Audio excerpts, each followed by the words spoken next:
जय हिंद दोस्तों, स्वागत है आपका आपके अपने YouTube channel learning point with Abhishek sir पर। दोस्तों, आप सबके लिए उत्तराखंड यूपीएस के लिए स्पेशल पेड बैच चलाया जा रहा है, जिसमें मॉर्निंग और इवनिंग में 3 डिक्टेशन डेली प्रोवाइड किए जाते हैं। एक मैटर पढ़वाया जाता है, एक की हिंदी बनवाई जाती है और एक रनिंग प्रोवाइड किया जाता है। इसके अलावा एडिटोरियल का भी मैटर लाइव 8 बजे से प्रोवाइड किया जाता है। तो अगर आप इस बैच को ज्वाइन करना चाहते हैं तो आप हमें इस नंबर पर संपर्क कर सकते हैं 7393976701। आप हमें इस नंबर पर व्हाट्सएप या टेलीग्राम पर मैसेज कर सकते हैं, बैच की इन्फॉर्मेशन ले सकते हैं और बैच से जुड़ सकते हैं। डिक्टेशन शुरू होगी 5 सेकंड बाद।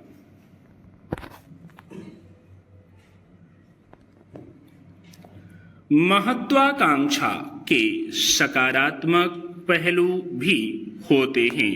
एक मनोवैज्ञानिक इंजन जो व्यक्तियों को जीवित रहने के दायरे से परे सृजन, विघटन और परिवर्तन के क्षेत्र में ले जाता है। महत्वाकांक्षा यथास्थिति को स्वीकार करने से इनकार करना है और व्यक्तिगत व सामाजिक सीमाओं को बढ़ाने का आंतरिक दबाव है। यह जोखिम लेने, दृढ़ता और इस जिद्दी विश्वास के लिए उत्प्रेरक के रूप में उद्यमशीलता को रेखांकित करती है कि एक बेहतर तरीका न केवल संभव है बल्कि आवश्यक भी है। इसके बिना नवाचार रुक जाता है। विज्ञान से लेकर कला और राजनीति तक सभी क्षेत्रों में इतिहास की सफलताएं शायद ही कभी आत्मसंतुष्टि का परिणाम हैं। वे बेचैन महत्वाकांक्षी दिमागों के अवशेष हैं। महत्वाकांक्षी लोगों के बारे में कई बार नकारात्मक धारणाएं फैलाई जाती हैं, लेकिन दुनिया काफी हद तक महत्वाकांक्षी लोगों का उत्पाद है। इसे वे लोग आकार देते हैं जो शांत नहीं बैठ सकते।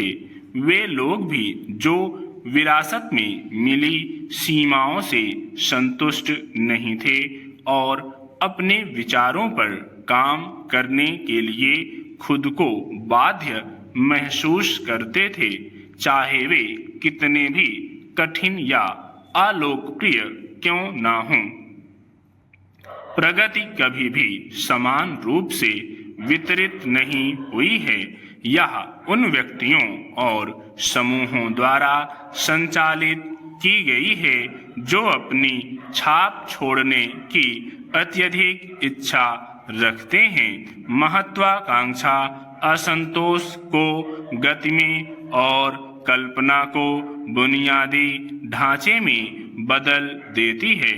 यह न केवल यह बताती है कि कौन नेतृत्व या आविष्कार करने के लिए उठता है, बल्कि यह भी बताती है कि सभ्यताएं क्यों फैलती हैं, प्रौद्योगिकियां आगे बढ़ती हैं और संस्कृतियां विकसित होती हैं। एक विद्वान ने कहा है, महत्वाकांक्षा के बगैर बुद्धिमत्ता पंखों के बिना पक्षी के समान है। यह महत्वाकांक्षा का एक उजला पक्ष हो सकता है, लेकिन तब तक जब वह संयमित और नियंत्रित हो। बहुत अधिक होने पर महत्वाकांक्षा जुनून में बदल सकती है। विनम्रता, सहयोग और यहाँ तक कि नैतिक निर्णयों को भी पीछे छोड़ सकती है। जब महत्वाकांक्षा असीमित हो जाती है तो यह व्यक्ति की सेवा करना बंद कर देती है और त्याग की मांग करने लगती है, रिश्तों, मूल्यों और दीर्घकालिक कल्याण की। यह आत्मधारणा को विकृत कर सकती है और खुद को शून्य योग प्रतियोगिता में अकेले नायक के रूप में देखने के लिए प्रोत्साहित करती है। अनियंत्रित महत्वाकांक्षा अक्सर लालच में बदल जाती है, न केवल सफल होने की बल्कि हावी होने की एक अतृप्त भूख। लालच एक उत्तेजक मंत्र तो हो सकता है, लेकिन अंधाधुंध रूप से लागू होने पर इसे एक खतरनाक दर्शन में बदलते देर नहीं लगती। लालच सामाजिक अनुबंधों को नष्ट कर देता है और शोषण को उचित ठहराता है। अनैतिक संक्षिप्त रास्तों को सहन करता है, लोगों को लक्ष्य प्राप्ति के साधन के रूप में देखता है। बेलगाम महत्वाकांक्षा अर्श से फर्श पर ला सकती है। स्टॉप।